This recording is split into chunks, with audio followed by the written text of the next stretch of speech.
ശരി, ശ്രീ റോണിക്ക് ബേബി അതിനുള്ള മറുപടി. കോൺഗ്രസിന്റെ നിലപാടിനെയും കത്തോലിക്ക കോൺഗ്രസും കത്തോലിക്ക സഭയും ഒന്നും അംഗീകരിച്ചിട്ടില്ല. ഇവിടെ ഒറ്റ മാർഗമേ ഉള്ളൂ എന്ന് അവർ പറയുകയാണ്, വഖഫ് നിയമ ഭേദഗതി.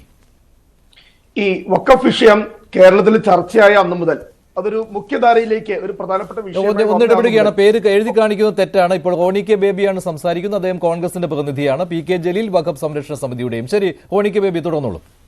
അപ്പോൾ ഈ വഖഫ് വിഷയം കേരളത്തിൽ ഒരു പ്രധാനപ്പെട്ട ചർച്ചാ വിഷയമായ അന്നു മുതൽ ഞങ്ങൾ എടുത്ത നിലപാട്, ആ നിലപാടിൽ തന്നെ ഇപ്പോഴും ഉറച്ചു നിൽക്കുന്നത്, ഒരു മാറ്റവുമില്ല.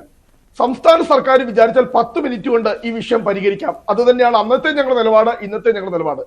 ഇതിന്റെ അകത്ത് ഈ വിഷയം ഇത്രയും സങ്കീർണമായി വലിച്ചു നീട്ടിയതില് സംസ്ഥാന സർക്കാരിന്റെ നിലപാട്, നടപടികൾ ദുരൂഹത ഉണർത്തുന്നതാണ്.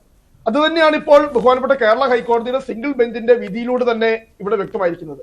ഇവിടെ കമ്മീഷൻ ഓഫ് എൻക്വയറീസ് ആക്ട്, ആ ആക്ട് അറിയാവുന്ന എല്ലാവർക്കും അതിന്റെ ഏറ്റവും ബേസിക് ആയിട്ടുള്ള പാഠം എന്താ?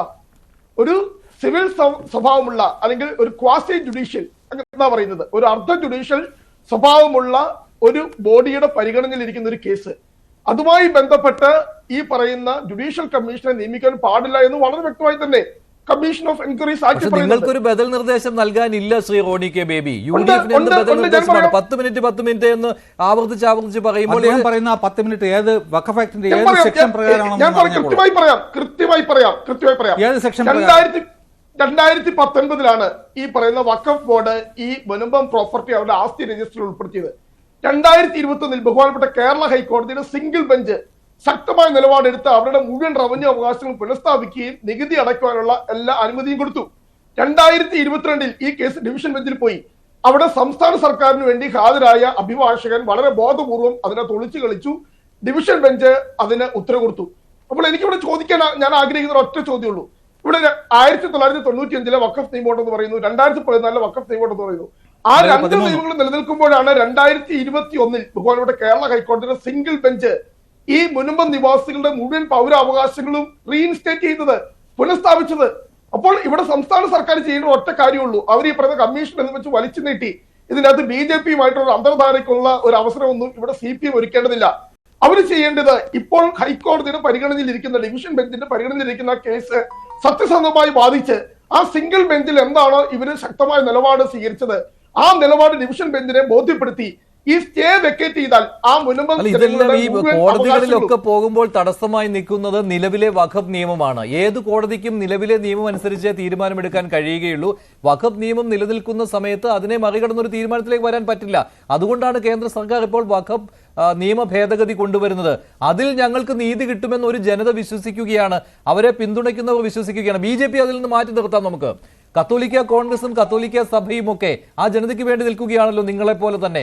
അവർ വിശ്വസിക്കുകയാണ് ഈ ഭേദഗതി കൊണ്ട് കാര്യമുണ്ട് എന്ന്. അവരൊരിക്കലും BJP പക്ഷത്താണെന്ന് പറയുവാൻ കഴിയുകയില്ലല്ലോ ശ്രീ റോണി കെ ബേബി. മഞ്ജുഷേ, ഞാനിവിടെ ആദ്യം ചൂണ്ടിക്കാണിച്ചതുപോലെ ഇവിടെ 1995 വഖഫ് നിയമവും 2014 അതിന്റെ അമെന്റ്മെന്റ് നിലനിൽക്കുമ്പോഴാണ് 2013 അമെന്റ്മെന്റ് നിലനിൽക്കുമ്പോൾ തന്നെയാണ് 2021 ഹൈക്കോടതിയുടെ സിംഗിൾ ബെഞ്ച് ഈ അവകാശം മുഴുവൻ പുനഃസ്ഥാപിച്ചത്. ഈ വിഷയം മുഴുവൻ വഷളാക്കിയത് ഞങ്ങൾ ആദ്യം തൊട്ട് പറയുന്നത് നിസാർ കമ്മീഷൻ റിപ്പോർട്ടാണ്. VS അച്യുതാനന്ദൻ സർക്കാരിന്റെ കാലത്ത് വന്ന നിസാർ കമ്മീഷൻ റിപ്പോർട്ടാണ്. യാതൊരു വിധത്തിലുള്ള പഠനങ്ങളും ഇല്ലാതെ ഈ മുനമ്പം നിവാസികൾക്ക് ഒരു നോട്ടീസ് പോലും ഇഷ്യൂ ചെയ്യാതെ അവരുടെ പരാതികളോ ആക്ഷേപങ്ങളോ പോലും കേൾക്കാതെ ഏകപക്ഷീയമായി ഈ 404 ഏക്കർ വരുന്ന ഈ പ്രോപ്പർട്ടി ഏകപക്ഷീയമായി വഖഫ് ഭൂമിയായി അതിന് പ്രഖ്യാപനം നടത്തുവാൻ ആധാരമായിട്ടുള്ള റിപ്പോർട്ട് ഉണ്ടാക്കിയത് ഈ നിസാർ കമ്മിറ്റിയാണ്. അവിടെ തൊട്ട് പരിശോധിക്കണം എന്താണ് നിസാർ കമ്മിറ്റിയുടെ ഇതിന്റെ അകത്തുള്ള സ്ഥാപിത താല്പര്യം, എന്താണ് അവരുടെ ബെസ്റ്റ് ഇൻട്രസ്റ്റ്. പക്ഷെ അവിടെ വഖഫ് നിയമത്തിലെ സെക്ഷൻ 40 ഇല്ലായിരുന്നുവെങ്കിൽ ഈ പ്രശ്നം ഉണ്ടാകുമായിരുന്നില്ല, അങ്ങനെ ശുപാർശ പോലും പോകുമായിരുന്നില്ല. അല്ല അത് ഈ അല്ലെ അതവിടെ ഞാൻ ചോദിച്ചു, നമ്മൾ എല്ലാം ഈ സെക്ഷൻ 40 ഇന്ത്യ മഹാരാജ്യത്തെ ഇവിടെ ഈ പറയുന്ന പലരും പ്രചരിച്ചതുപോലെ എന്തൊക്കെയാ പ്രചരിപ്പിച്ചത്? കേരളം മുഴുവൻ വഖഫ് ഭൂമിയാണ്, ഇന്ത്യ മുഴുവൻ. ഇവിടെ കോൺഗ്രസിന്റെ നിലപാട് വളരെ കൃത്യമായി പറയാം. ഏതൊരു നിയമമാണെങ്കിലും അത് കാലാനുസൃതമായി ടൈം ബൗണ്ടായി ആവശ്യമെങ്കിൽ അതിന് അമെന്റ്മെന്റ് കൊണ്ടുവരണം. ഞങ്ങളുടെ നിലപാട് കൃത്യമാണ്. പക്ഷെ ഇതിനകത്ത് ആരെങ്കിലും ഒക്കെ നുണക്കഥകൾ. ഞാൻ ഒറ്റ ചോദ്യം കൂടി ചോദിക്കട്ടെ. ഇവിടെ ഈ കോൺഗ്രസിനെതിരെ വലിയ കടമാക്രമണം നടത്തിക്കൊണ്ട് ഇവിടെ മുഴുവൻ വ്യാജപ്രചരണം നടത്തിയത് കാസയായിരുന്നല്ലോ. ആ കാസ ഇപ്പോൾ എന്താ തീരുമാനിച്ചിരിക്കുന്നത്? അവര് BJP-യുടെ സഖ്യകക്ഷി ആവാൻ വേണ്ടി തീരുമാനിച്ചു. അപ്പോൾ ഇതാണ് ഇതിന്റെ രാഷ്ട്രീയം എന്ന് പറയുന്നത്. ഇവിടെ ഒരു ബന്ധവുമില്ലാത്ത പച്ച നുണകൾ, നുണക്കഥകൾ പ്രചരിപ്പിച്ച് ഇവിടെ വർഗീയ ചേരിതിരിവുണ്ടാക്കി ഇവിടെ കോൺഗ്രസിനെ ദുർബലപ്പെടുത്തിയെന്ന ഒറ്റ അതായത് കോൺഗ്രസിന്റെ ഇപ്പോഴത്തെ നിലപാടും ഈ മുനമ്പം ജനതയ്ക്കൊന്നും നീതി കിട്ടാൻ പോകുന്നില്ല ഈ വഖഫ് ഭേദഗതി ബിൽ നിയമമായാലും എന്നാണോ? ഇല്ല, ഞങ്ങൾ വളരെ കൃത്യമായി സംസ്ഥാന സർക്കാരിന് ഒരു 10 മിനിറ്റ് മാത്രം മതി. ഞങ്ങളോട് ചോദിക്കും എന്താണ് പിണറായി വിജയൻ സർക്കാരിന്റെ ബെസ്റ്റ് ഇൻട്രസ്റ്റ്, എന്തിനാണ് ഈ വിഷയം വലിച്ചു നെറ്റിക്കൊണ്ടുപോകുന്നത്? അല്ല, നിലവിലെ വഖഫ് നിയമത്തിന്റെ ഏത് സെക്ഷൻ അനുസരിച്ച് സർക്കാർ തീരുമാനമെടുക്കാൻ പറ്റുമെന്ന് ഇവിടെ ആവർത്തിച്ച് ചോദിക്കുന്നുണ്ട്. 10 മിനിറ്റിനകത്ത് ഏത് സെക്ഷൻ പ്രകാരം പരിഹാരം കാണാം അത് പറയും. കാരണം ഇത് വഖഫ് നിയമവുമായിട്ട് ഒരു ബന്ധവുമില്ലാത്തതാണ്. പിന്നെ എന്ത് ബന്ധമാണുള്ളത്? ഞാൻ പറയാം എത്രയോ തവണ ബഹുമാനപ്പെട്ട കേരള ഹൈക്കോടതി ഉൾപ്പെടെ ഈ പറവൂർ മുനിസിപ്പൽ കോടതി ഉൾപ്പെടെ കൃത്യമായി പറഞ്ഞു ഇത് വഖഫ് ഭൂമിയല്ല. ഇവിടെ എത്രയോ ജഡ്ജ്മെന്റുകൾ നിൽക്കുന്നു.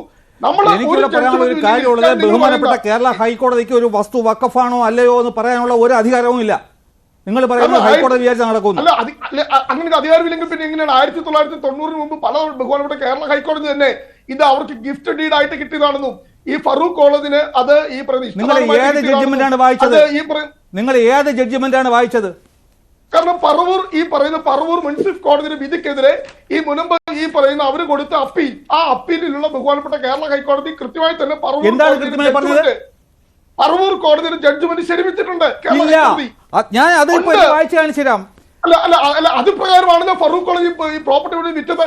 എങ്ങനെയാ ഫറൂഖ് കോളേജ് 1989 ശേഷം ഈ ലാൻഡ് മുഴുവൻ ഏറ്റവും ഒടുവിൽ വന്ന ഹൈക്കോടതിയുടെ ജഡ്ജ്മെന്റ് എടുത്ത് വായിച്ചു നോക്കിയാൽ പോലും പലയിടങ്ങളിലും പ്രതിപാദിക്കുന്നത് ഏതാണ്ട് 6 or 7 സ്ഥലങ്ങളിൽ എടുത്തു പറയുന്നുണ്ട് നിലവിലെ വഖഫ് നിയമത്തിന്റെ പരിധിയിൽ നിന്നുകൊണ്ട് ഒരു തീരുമാനം എടുക്കാൻ പറ്റുകയുള്ളൂ. അത് വഖഫ് ബോർഡിനും അതിന്റെ മുകളിൽ ട്രൈബ്യൂണലിനും മാത്രമേ സാധ്യമാവുകയുള്ളൂ എന്ന്. ഇതിനപ്പുറത്തേക്ക് പോകാൻ കഴിയുകയില്ല നിലവിലെ നിയമം അനുസരിച്ച്. അവിടെയാണ് ഭേദഗതി വരുന്നത്.